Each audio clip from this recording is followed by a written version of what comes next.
3811. Now, as the Obama administration goes through its checklist of freedom issues that it seeks to snuff out, here's one from FoxNews.com. Obama is putting plans in motion to give the Commerce Department authority to create an Internet ID for all Americans.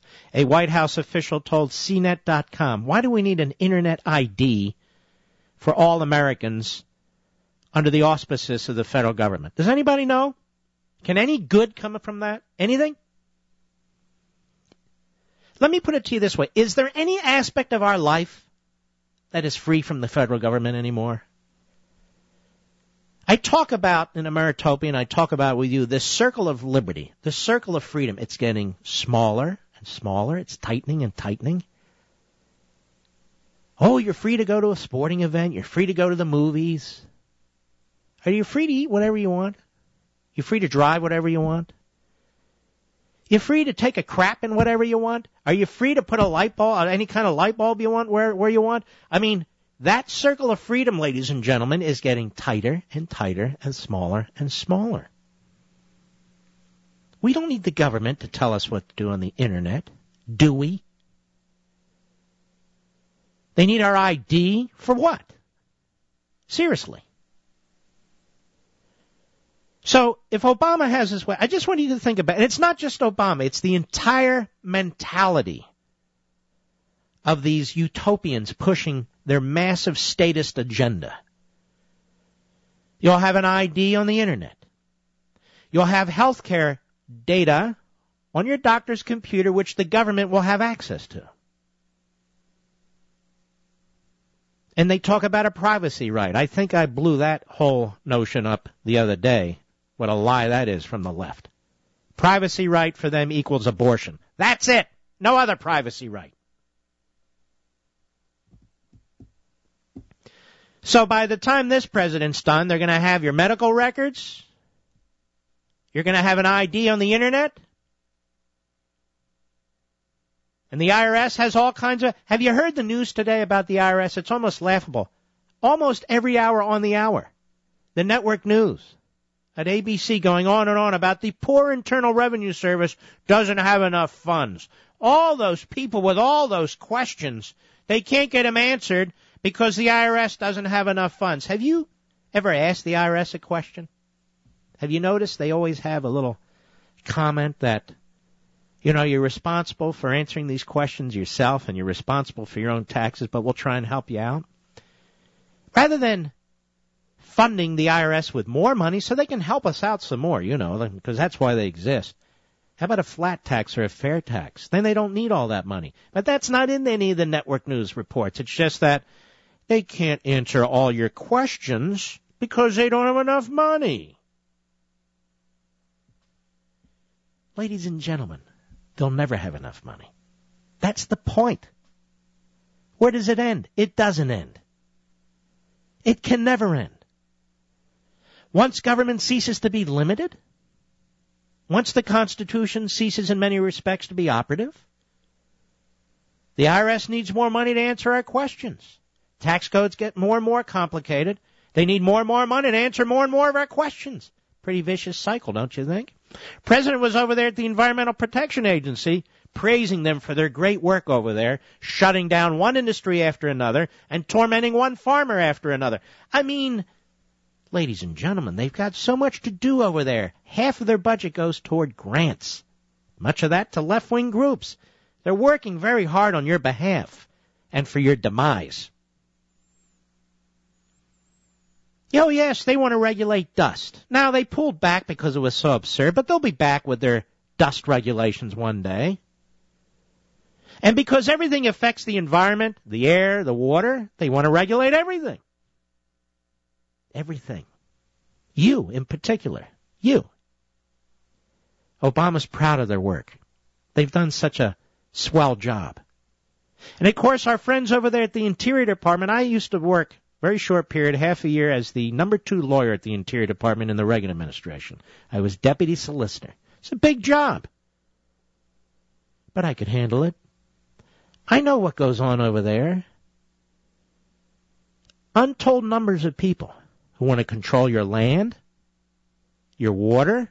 By water, I mean waterways. I mean the puddle on your backyard. They really do. They've got all kinds of plans for you. They meet in their little meetings, their little department heads. They check off their little lists.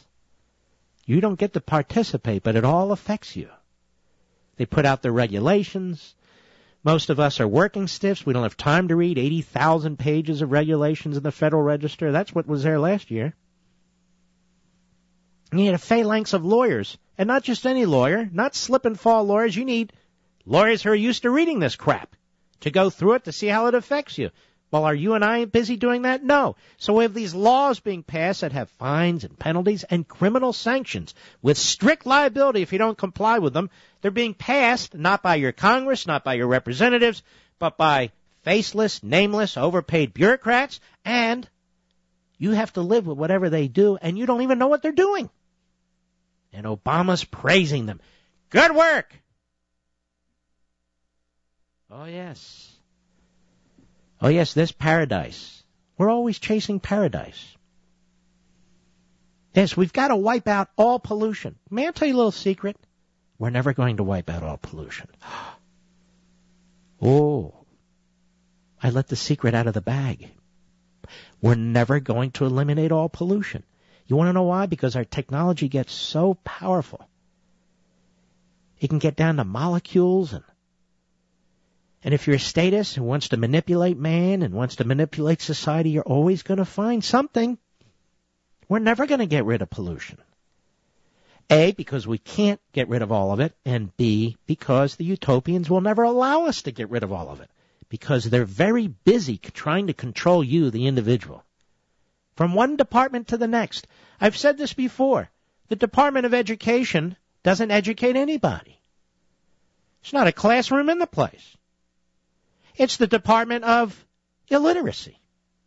Over there, the Department of Energy, it's not the Department of Energy, it's the Department of No Energy, where they shuffle papers, try and figure out ways to obstruct drilling. The Department of Agriculture, what does the Department of Agriculture grow? Regulations to penalize our farmers and punish them. And I can go Department of Housing and Urban Development. Housing and Urban Development. Wow. That's ambitious. Does the Department of Housing and Urban Development actually produce quality housing and urban development? No. It produces blight. What other little departments do we have out there? Too damn many. But we can't live without any of them, ladies and gentlemen, because, you know, we never existed as Americans, as a people, before we had these departments. I mean, how did we get clean water and edible food before we had the EPA? The EPA came into existence in the 70s, 40 years ago. Did America start 40 years ago?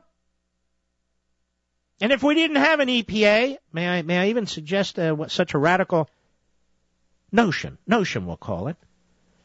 Would the states be without power to have their own environmental protection agencies? Of course not. They all have them. But we can't live without it because then we're against clean air and clean water. And yet half of the budget at the EPA goes toward grants. Many of them to kook groups. They're friends. And it can only get bigger because we can never wipe out pollution. And we always have to have clean water and clean air, so the bureaucracy has to get bigger and bigger. They have to spend more and more. And we need more and more mandates to protect us from ourselves. And the head of that agency that's really all-powerful, if you think about its impact on our economy, is a bureaucrat appointed by the president, approved by Congress. And she did the same job under John Corzine in New Jersey, a radical, left-wing, big government bureaucrat. And you and I have no say in what she does and what her department does. None whatsoever.